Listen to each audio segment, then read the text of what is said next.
Why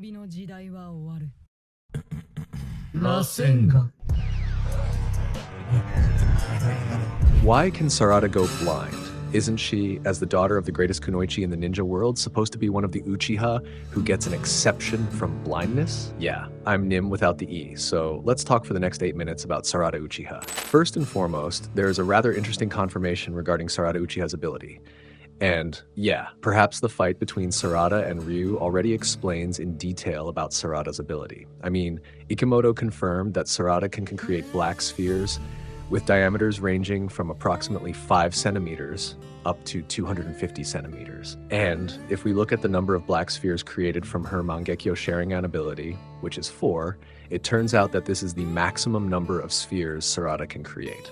And of course, these spheres possess a gravitational pull proportional to their mass, generating an immensely powerful gravity. Moreover, here's the interesting part. Even though Sarada can create up to 4 black spheres, the strength of this gravity can be controlled at her will, and these spheres can also be used as explosive devices detonating like bombs. And perhaps at first, we noticed something strange when Sarada activated this ability. The targeted gravity effect did not affect everything around her, but only the single object that Sarada focused on. That is actually what makes this ability, called Ohirume, special. In other words, only objects that are directly looked at by Sarada and targeted by her eyes will be affected by the gravity emitted from these spheres. However, as we saw in the impressive battle between Sarada and Ryu, when it reached the point where Sarada herself began floating together with the black sphere that became the gravitational point pulling Ryu's body, it turned out that Sarada floating was something automatic. This means that if Sarada's target is a living being like Ryu,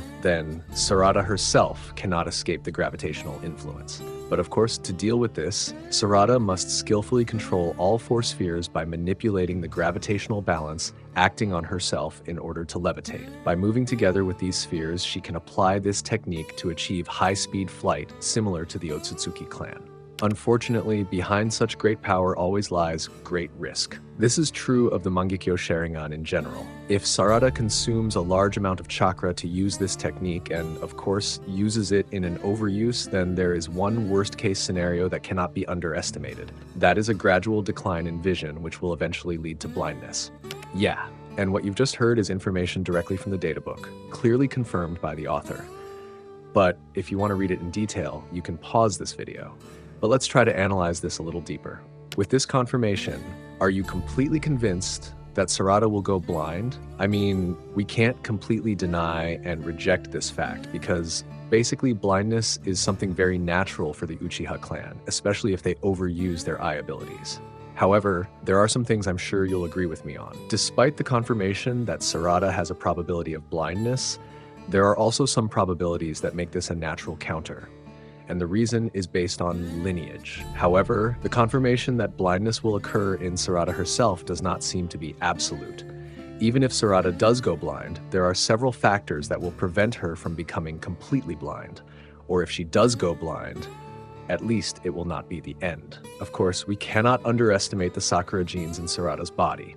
Is that correct? Well, the proof will come after this confirmation is released, and we may see the results in chapter 27 or later. Because in the final chapter of 26, Sarada is now in a truly dangerous position. Yeah, even though we know there are too many scenarios where Sarada won't be killed, or something like that, starting from Ida herself, who will stop Damon's intentions because basically Ada has no friends, or Sarada's own ability to escape Damon's grasp, or several other things where the worst possibility for Sarada will not happen that quickly.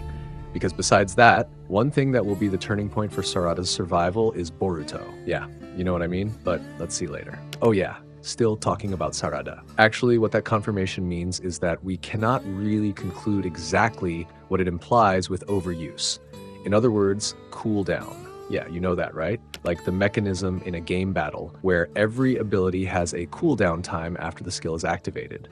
And of course, each character has their own cooldown depending on how strong the ability is and how much chakra is consumed. But in a game that's called mana regen, right? But of course, even though the cooldown is determined by how much mana or chakra is consumed, there are some exceptions that make the cooldown of that ability faster. That is the use of items. Yeah, I'm sure you understand at this point. And for Sarada's case itself, the first thing is that The cooldown interval actually cannot be determined that simply. Based on the battle between Ryu and Sarada that happened in Chapter 21, and now we are in Chapter 26. This means the time gap is not too far and not too close when Sarada used her eye ability. But can this be an absolute reason that Sarada's cooldown time was already in a safe range when she used that ability again? Well, this is where the plot twist comes in. We know that Sarada's predecessors from the Uchiha clan went blind after using or consuming an enormous amount of chakra within a short period of time in a single battle. Is that correct? In Sarada's case, it is true that she will be confirmed blind if she uses that ability continuously, and it will reduce her vision quality and end in blindness. However, in Chapter 27 or 28, and if the battle between Sarada and Demon actually happens, forcing Sarada to use her eye ability again, it seems unlikely that she will go blind. But the worst case scenario is that if one attack does not cause enough massive damage like Ryu's, or in other words, if Damon survives, then if Sarada uses her ability again, she will most likely go blind. Is that right? So, in conclusion, regardless of how the battle between Sarada and Damon ends, if Sarada actually fights, which is impossible due to too many factors preventing this from happening, one thing is certain: Sarada will not go blind even if she uses her Oharume ability. The first reason is because the distance or cooldown is quite safe. But if one attack does not have a significant impact and forces Sarada to use it again, or at least continuously forces Sarada to consume so much chakra, then Chapter 27 will be proof that Sarada's blindness will indeed happen. But in the end, this is just a personal opinion and analysis from a Boruto addict. But can we conclude that this confirmation is a nerf? I don't think so. Because in reality, this is something normal for the Uchiha clan. But on the other hand, for some reason, I can't really underestimate the genes from her mother, Sakura Haruno. Because of course, as the best kunoichi in Konoha and with her healing and regeneration abilities, at least some of those abilities have been passed down to Sarada and could be the exception to her permanent blindness. But what do you guys think? So yeah, whatever your theories and analyses are, let's discuss them in the comments. Thank you for watching. Like and subscribe. I'm Nim without the E. See you in the next video.